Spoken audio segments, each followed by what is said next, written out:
So do you know the difference between a leader and a manager? Do you know the difference between a leader and an influencer? You know, there is a big difference, and when you arrive on the scene of an investigation, you need to know whether you're a leader or an influencer. And you need to understand that managing a scene is important, but being a leader at the scene is going to help you manage the scene all that much more. So let's step back into the classroom. Let's take a look at what leadership versus management versus influencer means to you as you become prepared and have better preparation for an investigation.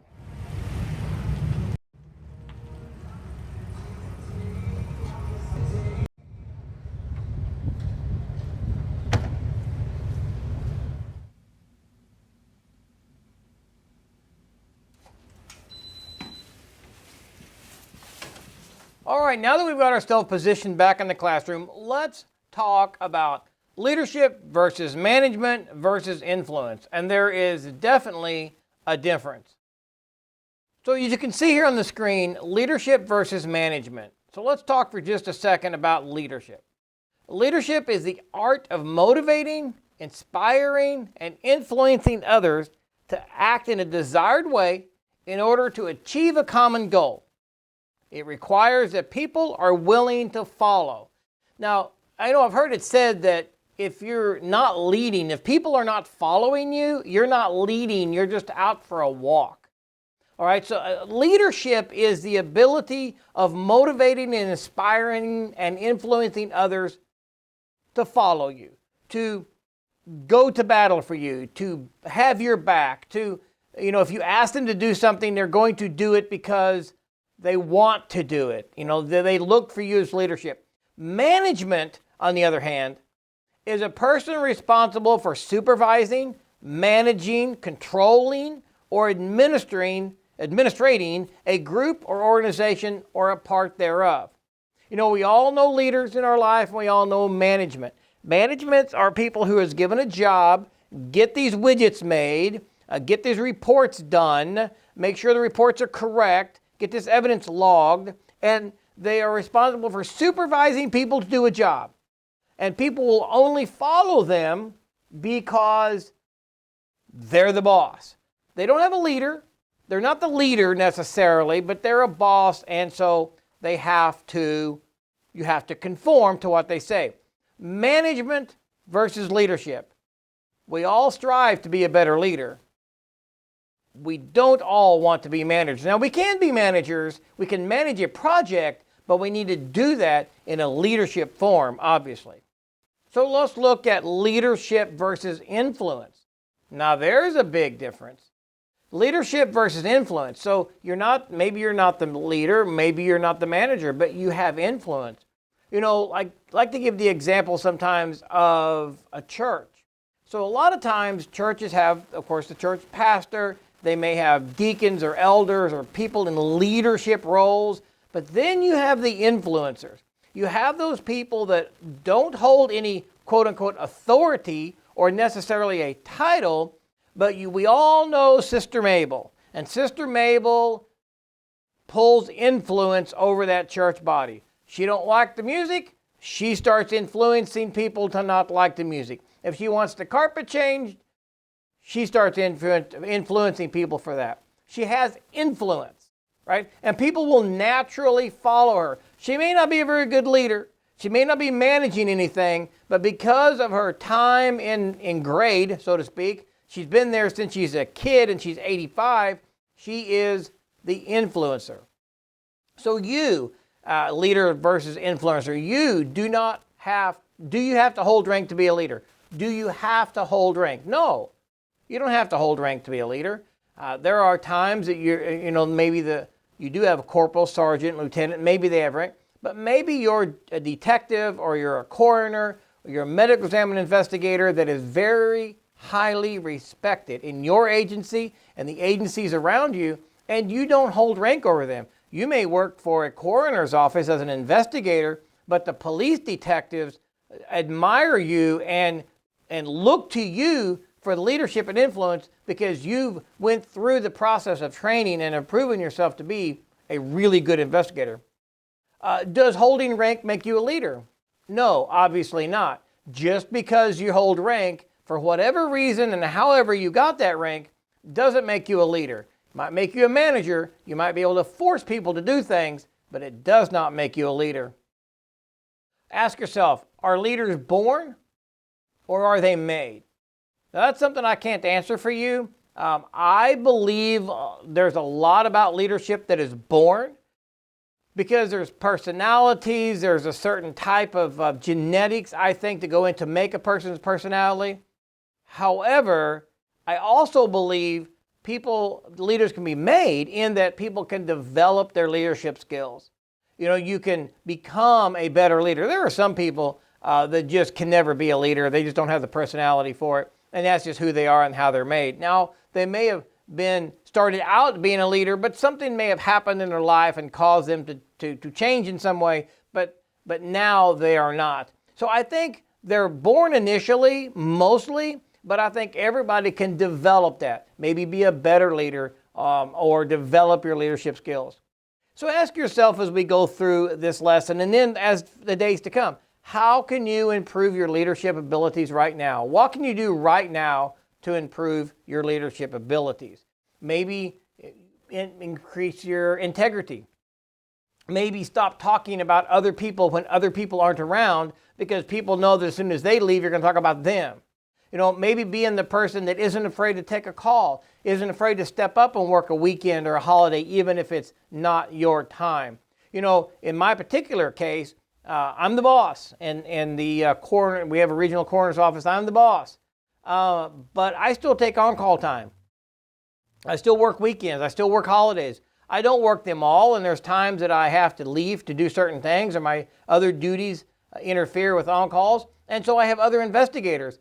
But I still take on-call weekends, and I do try to make sure that my investigators have some or part of holiday weekends off, and I will fulfill some of those. I'm nobody special. Lots and lots of leaders do that. It's just that I don't want to be the leader that is unwilling to do what others are required to do. I've been that way even when I wasn't the boss. That's just who I am. I've always stepped up. Now, you, in your position, how can you step up and be a better leader and be a better influencer even if you're not holding rank? Okay, what if you don't hold rank? You're just a slick sleeve, you have no rank. You're on a situation and all of a sudden it is a big investigation. You have prepared yourself mentally, you have studied and you have taken training and you've went through these scenarios in your mind, and all of a sudden you're there but no one is actually taking lead. Remain calm, take a deep breath. Just by remaining calm, that will set you apart.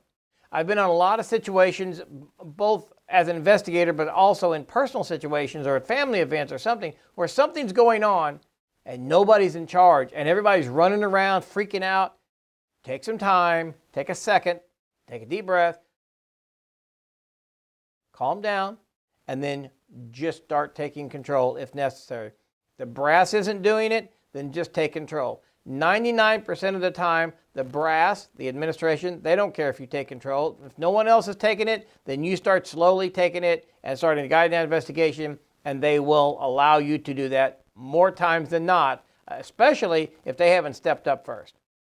Institute the plan you have previously mentally rehearsed. Remember, we have went through mental preparedness. We've talked about hands-on scenario training or even mental training, where we just literally think through, how would I respond to this? How would I respond to that? Where's my forms? Where's my equipment? What do I need to do? And who would I call if I need somebody? And you sit and you think through these things. Well, now you're presented with an investigation. You're like, okay, I can do this. I've went through this 1,000 times in my mind. Let's just start working through it. That'll set you apart. That'll set you apart as the leader and the influencer for that investigation. Offer suggestions to your supervisors. Let's just say that your supervisors are in control. They are trying to do the job, but you see things could be different. Offer suggestions. Be diplomatic. Some leaders, some captains, majors, sheriffs, whatever, some of them take suggestions or criticism better than others.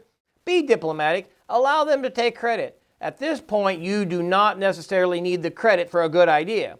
Let them have the credit. And what that will do, they know it was your idea. They know that you're actually giving them information and helping them with the investigation. Let them take the credit. You, in most instances, will be paid back later when it comes to advancements, promotions, whatever, because that command staff realizes and knows you know your stuff. You're prepared, and you helped him out more than once on offering some very, very good suggestions. This is no time to argue about personality conflict. So let's say that you have a sergeant there trying to push his weight around, and you don't like your sergeant. Or you are the detective sergeant, and you've got a lieutenant there that you don't like, you don't get along, you find yourself in the same scene. Arguing about personality conflicts is not the time. That should be done away from a scene. While you're on the scene, somebody just needs to be in charge and needs to investigate that scene. Comes with checking your ego. If we're going to be prepared to do a scene, we need to realize that our ego means nothing. The victim is the most important. The family is important.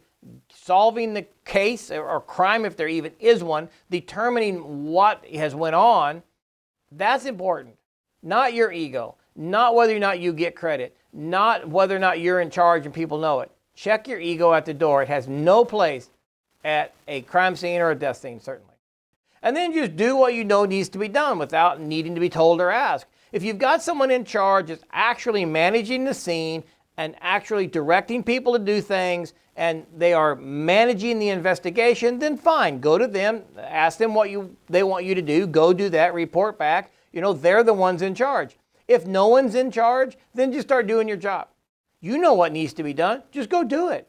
And if someone else is claiming charge and holding on to charge, but they're not really directing you, you've prepared for this day.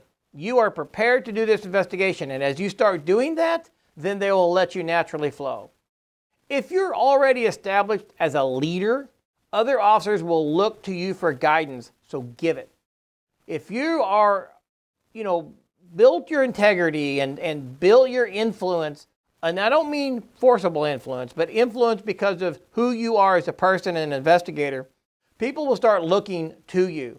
So this is all part of working to prepare yourself to be a good investigator. It doesn't start today, or it starts today. If you haven't been doing that, then it starts today. You can't just walk into a new department for the first time and be the influencer and the leader. It takes time to build that up, and through good investigations and through good people management and associations, you'll be that trusted leader even if you don't hold higher rank. And then be decisive and take action. The worst thing you can do at a scene, when you're not prepared, this happens all the time. You don't know what to do. You can't make a decision. You won't follow through with a half-baked decision that you have made, so you do nothing. Be decisive, take action. Remember, you got to be flexible and use common sense, your investigative skills, so that you can make decisions on the fly. When you make those decisions, take action and go. If something changes and you want to modify your decision or make a new decision, that's all fine, but you have to make decisions and be decisive. That's what leaders do, that's what influencers do, and that's how you manage a crime scene.